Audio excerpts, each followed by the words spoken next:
In the great chamber of the Galactic Council the air trembled with voices that rose and clashed like waves against stone. Some leaders shouted demands while others whispered in unease. Banners of 100 empires hung above, glowing with the light of their symbols, yet all eyes kept returning to one subject: humanity, a young race from a small blue world on the edge of the galaxy. They were newcomers, barely a century into space travel, and already their name spread too fast, too far. Some called them brave explorers, others called them reckless children. Now the council gathered to decide what to do with them. An insectoid warlord slammed his claw against the table, his voice cutting through the noise. They spread too quickly. They do not respect boundaries. They colonize planets without asking. They must be restrained. Another alien, tall and covered in shimmering scales, hissed in agreement. Humans think themselves equal to us. They believe their place is among the great empires. But they are soft prey.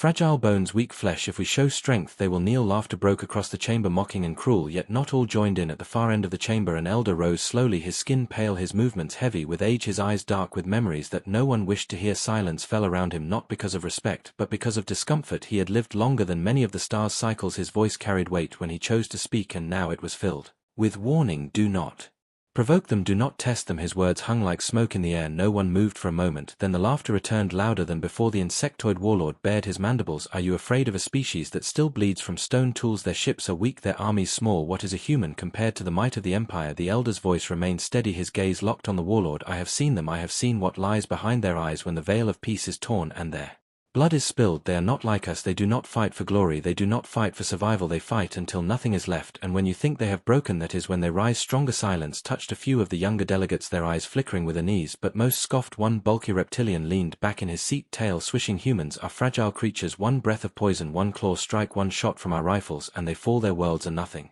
but green gardens ripe for the taking. How can you call them a threat? The elder's hands trembled, not with weakness but with memory. He leaned forward, his voice sharp with a rare fire. You do not understand. Once they are angered they will not stop. They carry a fire inside them that consumes everything. They will burn you, your armies, your worlds. They will burn themselves if it means victory. Another delegate, a tall avian with golden feathers, mocked him. Perhaps you have grown too old, elder. Perhaps your eyes see monsters where there are only children. The chamber laughed again. The elder lowered his head, but in his silence his fear grew clearer to the few who still watched him closely, for fear in the eyes of one so ancient was no small thing. Across the galaxy, far from the council chamber, on a small blue planet called Earth, lights flickered in laboratories, engines roared in hidden hangars. Humans worked with quiet determination, unaware that their fate was being decided above the stars, or perhaps aware in their own way, for they had always lived with struggle. Their history was carved in war and loss, yet also in survival. Every scar taught them to endure, every battle taught them to adapt, and every fall taught them to rise stronger again. On Earth, soldiers trained in harsh fields, their voices steady as they pushed themselves beyond limits. Scientists stared at screens shaping weapons never seen before. Their leaders spoke of peace but always carried plans for war. Far in the mountains a young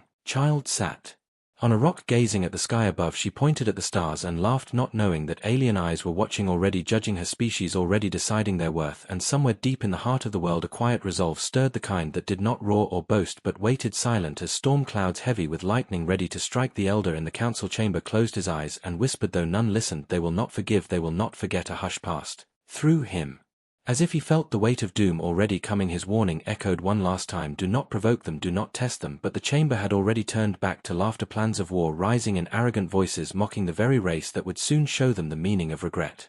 Far from the noise of the Galactic Council a great fleet of silver ships drifted through the stars, banners of proud empires glowing on their hulls. They had ignored the elder's warning and now prepared to test humanity. The council had not yet declared war, not openly, but empires needed no permission to send their scouts to stretch their claws toward new prey. Among them was the Kether Dominion, a reptilian empire known for their cruelty. They sent their first ship to Earth, confident they would frighten the humans into submission. The vessel slid into orbit, its black hull cutting across the blue sky below. People looked up and pointed, their voices rising with confusion, not fear. Cameras turned, satellites locked on, and within minutes the whole world saw it on screens. News spread faster than the ship could move. The aliens had arrived. Government scrambled, planes filled the skies, soldiers filled the bases, but ordinary people stood on rooftop, streets and fields, staring upward with, or some trembling, some smiling, for humans had long imagined this day. First contact, but for the Kether commander it was no meeting, it was a show of dominance. His voice cold through their translation devices, he demanded obedience. Kneel before the Dominion, surrender your weapons, surrender your armies, surrender your skies. The words carried through broadcasts, his voice heard in languages across the world, but humanity did not kneel, not one soldier, not one leader, not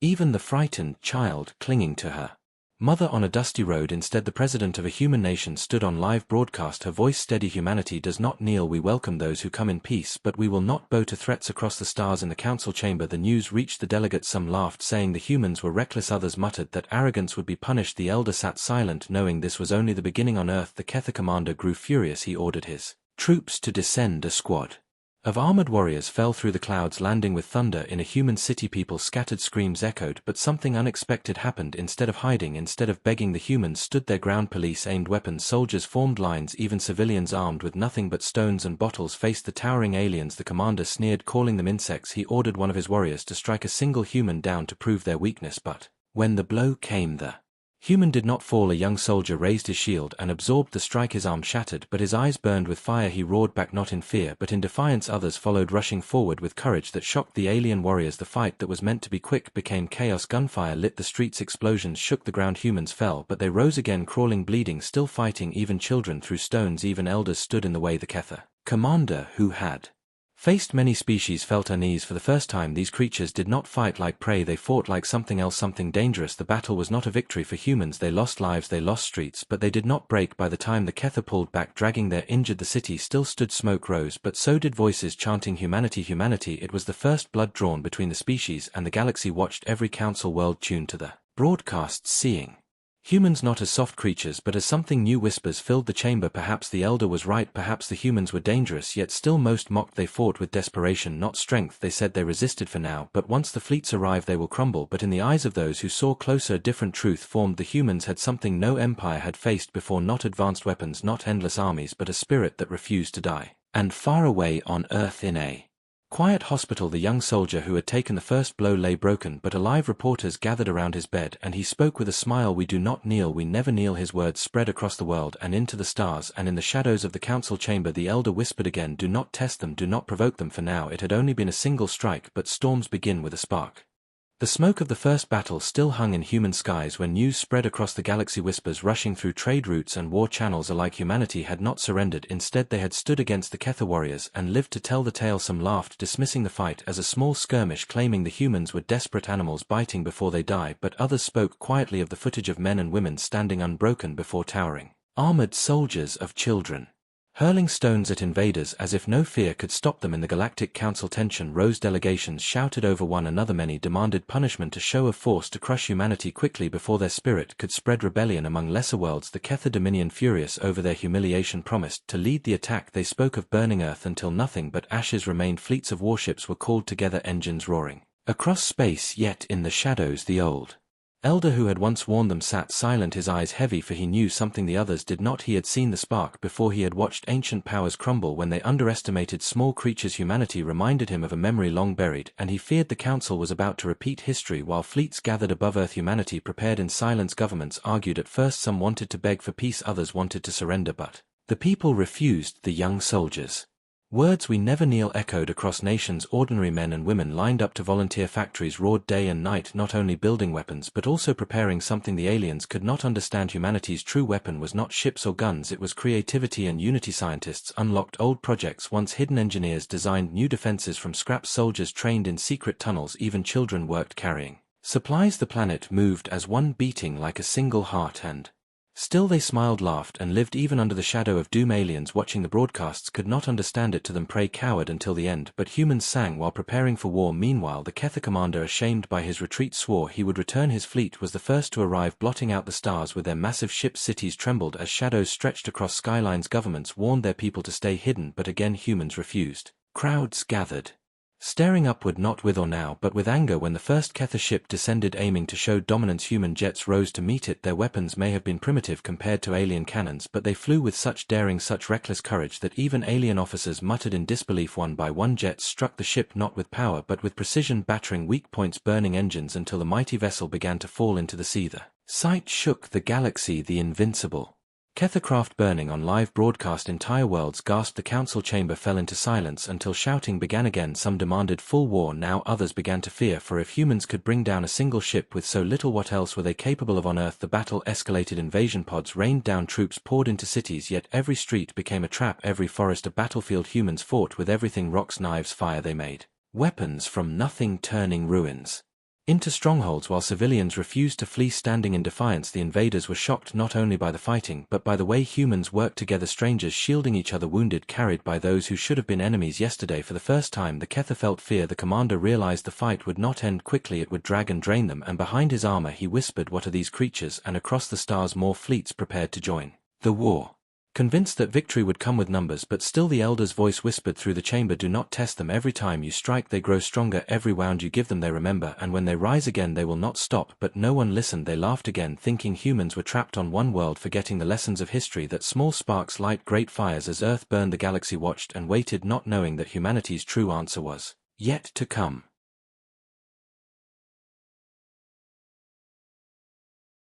The war stretched into weeks and then months, and the galaxy grew restless as reports kept flowing that Earth had not fallen, though the Kether Dominion had sent more fleets, stronger armies, and heavier weapons. The humans fought on, refusing to bend, refusing to die. Alien commanders sent updates to the Council full of frustration. They spoke of ambushes in ruined cities, of entire regiments vanishing in forests, of supply lines destroyed in the night, and always of humans who should have been weak but fought like predators no matter their wounds. Across the galaxy alien citizens watched broadcasts of the battles. Their own leaders had promised them quick victory, yet the humans were still there, standing tall, covered in blood and ash, but never broken. Strange rumors began to spread that the humans were even starting to push back, not just defending but striking at their invaders. Some spoke of human submarines sinking warships with old weapons, others told of guerrilla fighters in space stations turning captured alien tech into deadly traps. The Kether called these stories lies, but in the council chamber fear grew. The elder who had warned them first leaned forward at last and said quietly, "You do not understand. You think war is only ships and numbers, but for humans war is survival. It is in their bones. They learn from every strike, and when they rise they will turn your strength against you." The chamber laughed nervously, but no one truly dismissed his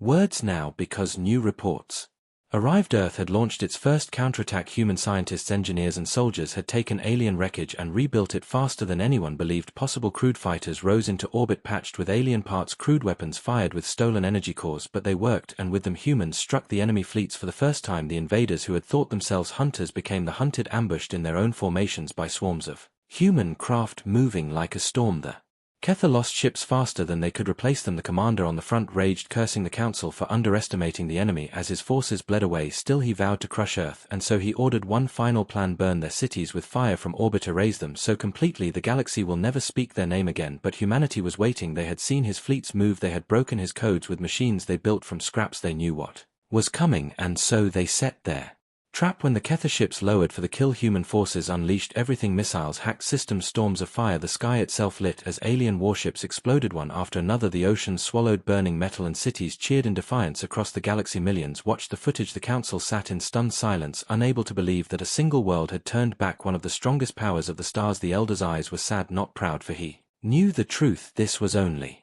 the beginning. Humanity had tasted victory. They had learned the ways of their enemies, and they would not forget. Soon the galaxy would face not prey but hunters, and those who laughed at the warnings would remember their mistake too late. Humanity had shown the first spark of what they were capable of, and the fire was spreading. The galaxy trembled when the news spread that Earth had survived and even pushed back against the mighty Kether Dominion. What was once laughter in the council chambers became whispers of fear. Entire empires that once mocked humanity now sat in silence, studying every report. Some called it impossible, claiming the footage was fake. Others pointed to the wreckage of Kether ships drifting in orbit around Earth and knew it was real. Traders whispered of humans dismantling alien weapons and building new ones with speed that defied logic. Spies reported that Earth scientists worked day and night turning broken parts into machines the galaxy had never seen before. In a matter of months humanity had achieved what took other empires centuries to master. Worse still was the spirit of the humans. No other species fought with such fire. No other species seemed to grow stronger. The longer the war dragged on, every defeat only taught them new tricks. Every loss only hardened their resolve. The council gathered again, and this time no one laughed. The elder who had once warned them sat quietly watching their pale faces. One voice spoke: "They are dangerous." Another said, "They are only one world." But the elder whispered, "One world is enough if that world is Earth, because you cannot measure them as you measure others. You cannot chain them as you chain others. They will turn every chain into a weapon and break free." The chamber fell into uneasy silence because already reports showed humans had begun small expeditions beyond their world. They captured drifting alien stations, repaired them, and turned them into strongholds. They sent explorers into ruined battlefields claiming abandoned weapons and ships. They had no empire, no fleets, no ancient technology, but what they did have was the will to rise, the will to fight, and the will to win. The Kether Dominion, humiliated and broken, retreated, licking their wounds, but they were not alone. Others watched from the shadows. Rival empires, once too afraid to Challenge the Kether now whispered that maybe with humans on the rise the balance of power would shatter. Already humans had been invited secretly by rebels in distant systems who wanted their help to fight old masters. The council debated what to do. Some demanded that humans be destroyed before they grew too strong. Others begged to leave them alone and never touch Earth again. The elder only warned them once more, the choice is yours, but every action you take against them will return to you. Doubled, they do not forget and they do not forgive. Still the council argued in circles, blind to the storm rising far away on a blue planet. Humans stood over alien wreckage looking at the stars above, and for the first time they did not see enemies waiting to conquer them. They saw opportunities, they saw paths forward, they saw a galaxy that had once thought them weak and laughed, but would soon have to face them not as prey but as equals, or perhaps as something far worse. The galaxy changed forever when the first human ships left Earth. They were not great fleets of shining war vessels nor grand arcs like other empires built. They were simple patched machines born from wreckage and scraps, but inside them beat the hearts of those who refused to bow. Every species had thought humans fragile, yet fragile things broke under pressure, and humans did not. They adapted like no other. They bent but never shattered. Wherever they went they carried stories of survival and warnings of vengeance. In the farthest systems rebels cheered at their arrival. Oppressed colonies whispered that freedom might be possible again. Even the mighty empires who once mocked them now built fleets not to attack but to defend themselves from what was coming, because humans had proven something that no one else could. When threatened they did not just fight, they learned. They grew stronger in every way and they never stopped. The Galactic Council sat in fearful silence, reports piling in faster than they could read. Humans building outposts on dead moons, humans repairing alien stations, humans training their children to fight with weapons older species could not even lift. It was as if Earth itself had awakened and sent its children into the stars. The elder who had warned them so long ago stood once more before the chamber. His voice was quiet, but his words cut deeper than any blade. I told you not to provoke them, and you did. Now you reap what you have sown, and there is nothing left to do but wait for the storm. One ambassador asked, is there no peace with them? And the elder shook his head. Peace is possible, but never trust built on weakness, only respect built on strength. If you wish peace with humanity you must treat them as equals, or they will rise above you and force it upon you. Across the galaxy alien soldiers who once laughed at humans now whispered of them with dread. Pirates spoke of entire crews wiped out by humans armed with nothing but knives. Mercenaries refused contracts against them, saying the pay was never worth the risk. Humanity had become a shadow over the stars, and yet on Earth life continued. Families rebuilt homes, cities hummed with new energy. Children studied both science and survival because every human knew the truth. They were not safe, not yet, but they would never be helpless again. As the first true human fleets finally launched beyond the solar system carrying banners that read not conquerors but survivors, the galaxy held its breath. For the first time in history aliens did not look at Earth and see weakness. They saw the beginning of something they could not stop. They saw a force that no council, no empire and no dominion could ever chain. The hunters had come, the warriors had mocked, the council had warned, and all of them had been wrong, because the story of humanity was only just beginning, and those who had once laughed would soon regret that they had not listened when they still had the chance.